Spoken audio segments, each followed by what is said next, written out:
뉴스는 필요 없어 무거운 뉴스만 필요 있어 당신에게 들려주고 싶어 무게 있는 뉴스를 무거운 녀석들이 전해줘 무거운 녀석들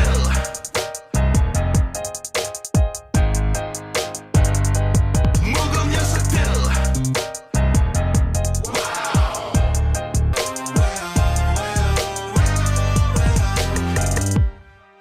무거운 녀석들 가벼운 뉴스 가라. 무게 있는 뉴스만 골라서 전해드립니다. 무거운 녀석들. 무게 있는 뉴스 전해줄 무거운 녀석들 나왔습니다.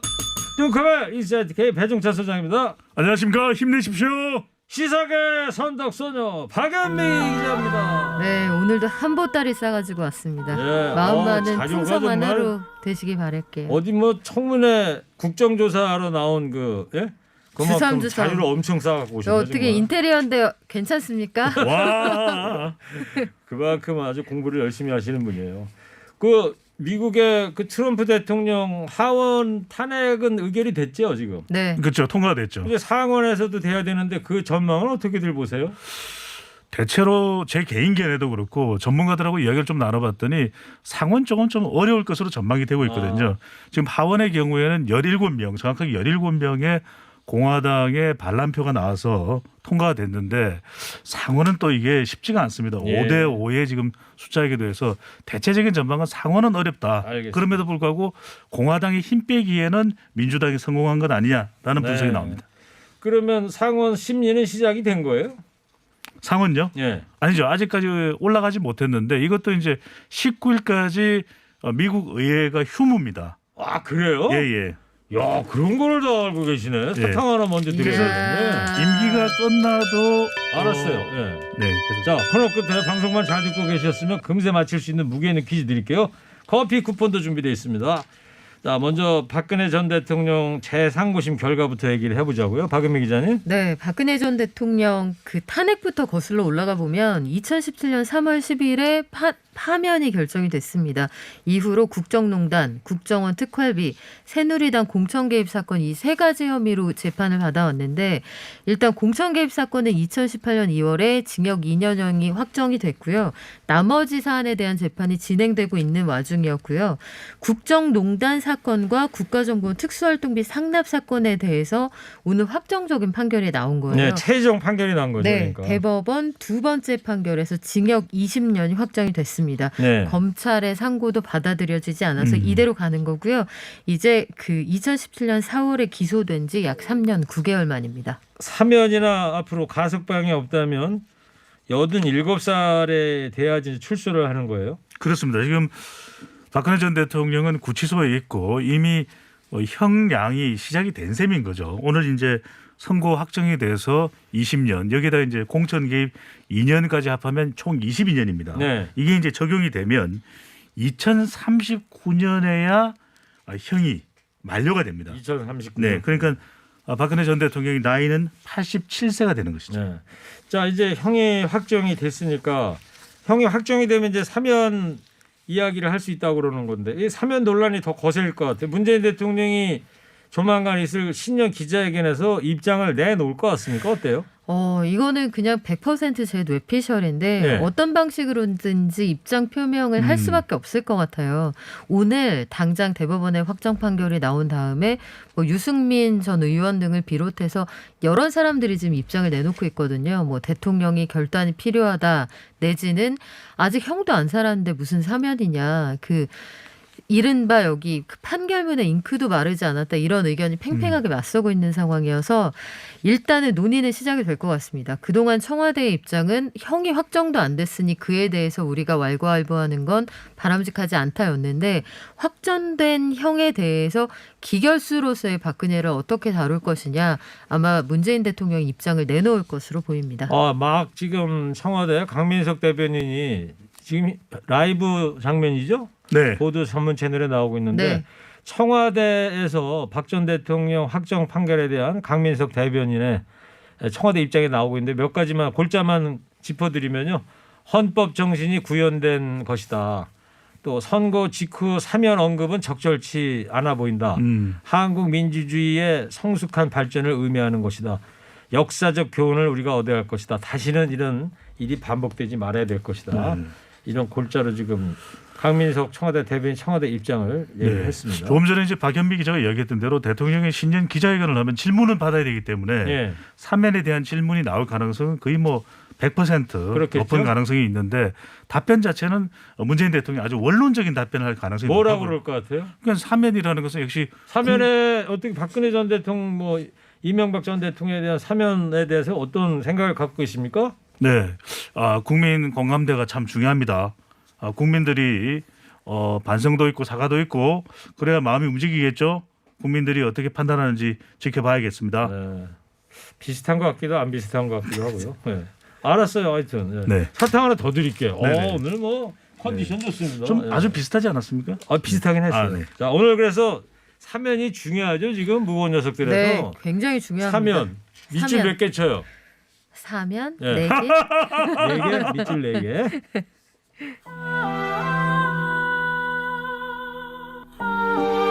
정치권 소식 좀 더 알아보려고 그러는데 오랜만에 손혜원 전 의원하고 양정철 전 민주연구원장이 입길에 오른다고 있어요. 손혜원 전 의원이 소환됐습니다. 한때 또 목포 관련 논란 때문에 상당히 또 이 회자가 됐는 인물이었는데 또 뭐 문재인 대통령과 가깝다라고 또 이렇게 인식이 되어 있기도 한데 손혜원 전 의원이 소환한 인물은 이거 참 예상하기 힘들었는데 양정철 전 민주연구원장을 소환했습니다. 네.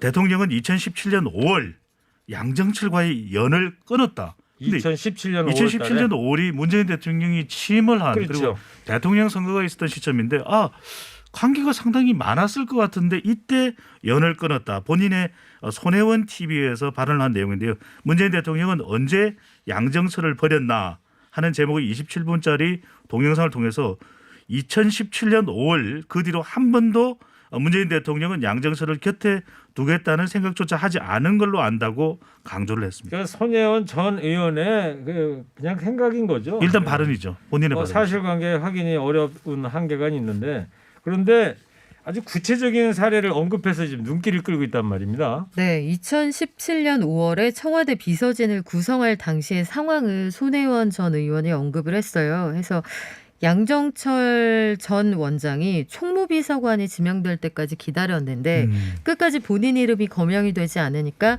마치 본인이 청와대로부터 거절당한 게 아니라 내가 대통령에게 누를 끼치거나 폐가 될까 봐 본인이 모든 자리를 고사한 것처럼 상황을 연출했다 이렇게 주장을 하고 있는 거죠.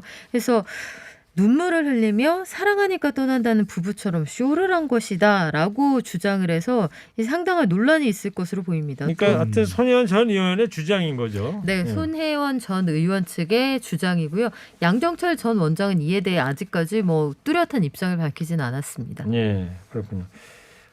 그런 뭐 섭섭한 마음 때문에 양정철 전 원장이 윤석열 총장 쪽으로 기울었다 이런 주장도 나오지 않았어요? 이것 역시 손혜원 전 의원의 이제 발언 내용인데 앞서 이제 박연미 기자가 선덕 박연미 기자가 이야기를 했듯이 이 문 대통령이 양정철 전 민주연구원장과 더 멀어진 이유로 총선에서 양정철이 어떻게 했는지 아는데 문 대통령이 양정철을 부르겠는데 근데 총선 때 어떤 일을 했다 이거 참 궁금해집니다. 이게 어떤 내용인지. 그런데 또 하나는 윤석열 총장 쪽으로 양정철 전 원장이 가까워졌다 이런 주장을 했습니다.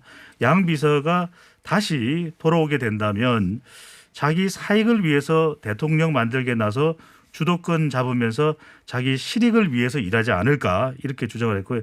내가 대통령을 만들겠다 나한테 맡겨라 이런 짓 안 했으면 좋겠다라고 설명을 했습니다. 네. 저기 청취자 문자 하나만 소개해드리고 갈까요? 4615님인데 배종찬 소장님 양재역 버스 정류장에서 봤어요. 실물이 훨씬 좋던데요. 아유, 네. 아니 양재역은 또 왜 갔다 오셨어요? 커피 쿠폰을 좀 드려야 되지 않을까요? 누구 청취자분한테? 네. 아니 왜 갔다 오셨냐고 묻잖아요. 일 때문에 갔죠. 일 때문에. 네. 예. 네. 바쁘시군요. 근데 이분이 정말 시력이 좋으시네요. 예. 오늘 거 커피 쿠폰 다 썼다는데.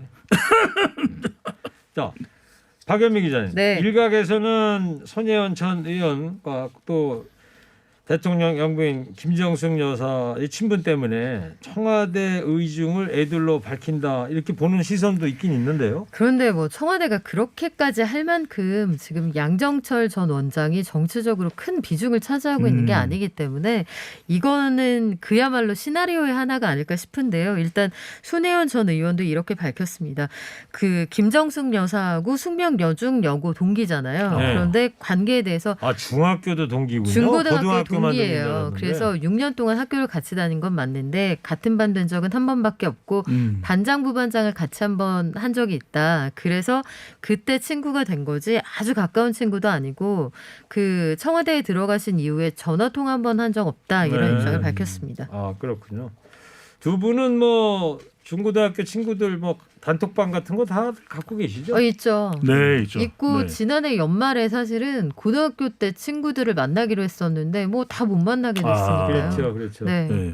듣고 있나 남진? 남진? 아 이름이 남진경인데 아. 그 저희끼리 이제 줄여가지고 기니까 남진 이렇게. 아, 저 푸른 초원의 남진 씨가 아니고 아니고요. 깜짝 놀랐잖아요.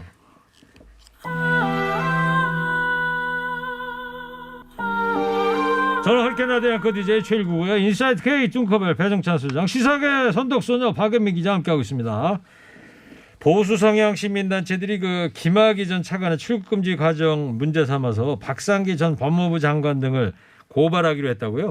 김 전 차관의 출국 금지 문제를 또 삼아서 이 고발을 했는데요. 자유연대와 공익지킴이센터 또 8개 시민단체인데 오후 2시에 대검찰청에 박상기 전 장관과 김용민 더불어민주당 의원 등 7명을 허위 공문서 작성죄 및 동행사죄, 직권남용 권리행사 방해죄의 공동 정범으로 고발을 했습니다. 고발을 대상에- 했겠네요. 2시면은. 네, 고발 대상에는 이용구 법무부 차관, 이름만 들어도 알만한 이들이 많이 있습니다. 이성윤 서울중앙지검장, 김태훈 법무부 검찰과장, 이종건 대검 형사부장, 이규원 검사까지 포함이 되어 있습니다. 이성윤 서울지검장은 왜 고발이 당한 거예요?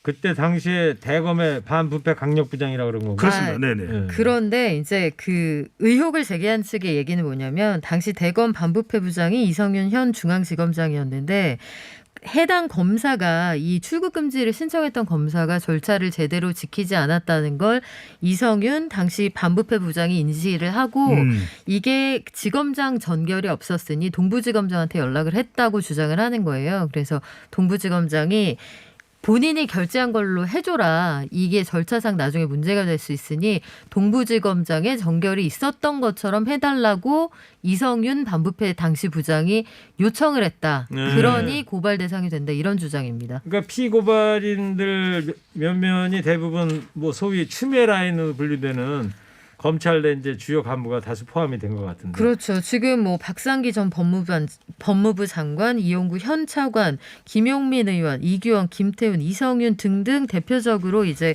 현 정부가 추진하고자 하는 정책과 방향을 같이 하는 사람들이다라고 지금 분류가 되는 상황이고요.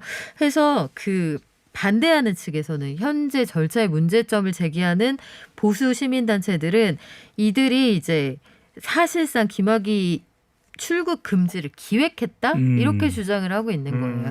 근데 애초에 말이에요. 김학의 전 법무차관을 왜 출국 금지하려고 했었느냐 이게 중요한 거 아닙니까? 그렇죠. 중범죄인의 해외 도피를 막자는 취지 아니었어요? 당시 영상 태국인가 어디로 가려고 그런 가려고 걸 했죠. 막은 거 네. 아니에요? 그렇죠. 가려고 했죠. 당시 그때 영상을 보시면 한밤중에 김학의 전 법무부 차관이 그냥 현장에서 비행기 티켓을 발권을 해서 해외로 출국을 시도하다가 거기서 거의 붙잡혀 나오는 상황이거든요. 모자도 쓰고 뭐 선글라스 끼고 막 그런 자기 냈잖아요. 본인을 신분을 숨기려는 의도가 명확하고 해외 도주의 의사가 있었고 공소시효가 끝났다고는 했지만 굉장히 중대하고 반사회적인 범죄의 피의자였단 말이에요. 네. 그래서 이게 절차 때문에 본질이 가려져서는 안 된다는 생각이 듭니다. 예, 그렇군요. 그런 그 사자성어 있잖아요. 견지망월인가? 견마지로 아니.